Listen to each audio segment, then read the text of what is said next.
Making samosas at home is super easy if you learn the steps correctly.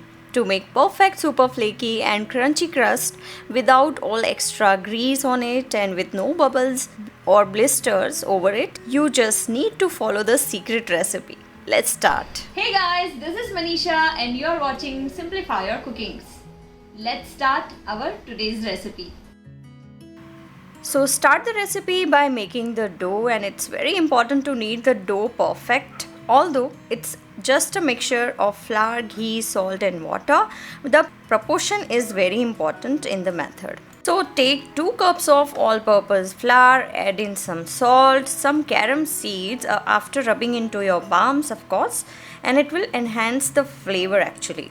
So add in a little ghee, approximately 3 to 4 tablespoons, and if needed more, you can add it later. Incorporate all together well until it gets crumbly texture.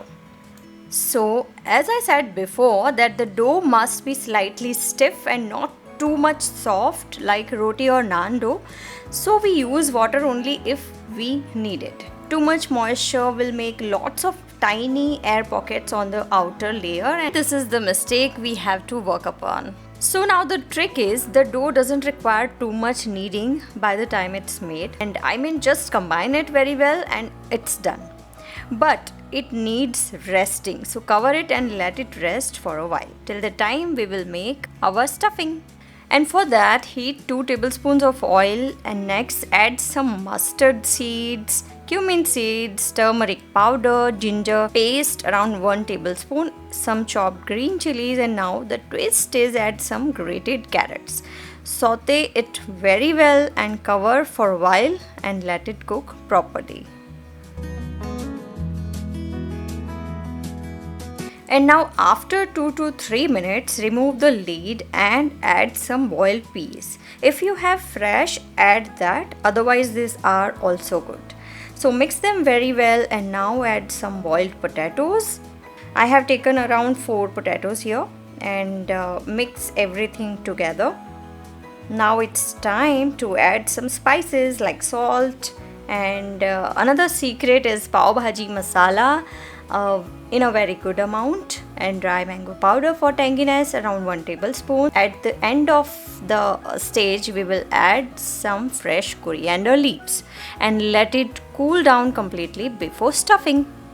Okay, so now it's been almost 20 to 25 minutes and knead your dough so well. The dough has to be stiff yet and not so soft. Got it? Now dust your rolling board or oil it, it's your completely choice, and just place a medium sized ball over it.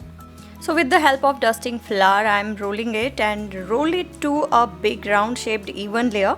It has to be slightly thick and not too thin. So here is a twist, you don't need to cut into 2 parts, but here cut this amazing layer into 8 parts. Look at this. It's a bit different but it's amazing. Now look at the size and just put the stuffing according to it. Now to seal it properly, apply water with your finger over the straight edges, and this is not the regular samosa, so there is a different way to stuff it. I know it's a little tricky, but you will get it done if you see this with all your patience. So let me make it simple for you. First you have to stick both the ends, press the filling downwards, and cover the third part of the samosa and stick it well. Look at the sides. The sides are open. You just have to stick them with your fingers like this. And if you need, you can rewind the video and make them all the same way. So here our cute beautiful mini samosas are ready to fry. But before that, if you want to store it, you can store it in refrigerator. Now heat a pan with oil for deep frying of course. The oil should be moderately hot. Add a small portion of dough to check the oil temperature. Basically a samosa should be rise slowly and the oil must not be bubbling a lot. This is the correct way to check the temperature. So gently slide as many samosas as you can at once to the oil. Fry them on low flame of course. Keep them stirring once they get half done, and then and then fry them for more 5 to 6 minutes. And it's done now. Fry them till crust turns firm, crispy and golden, but of course on low flame. Keep in mind. So you can have this amazing samosa as it is, or you can have it with some chutneys. I mean, in a form of chaat. So here I have another way to enjoy these amazing samosas. The best way, I would rather say, just punch some of them like this and apply all the chutneys you have.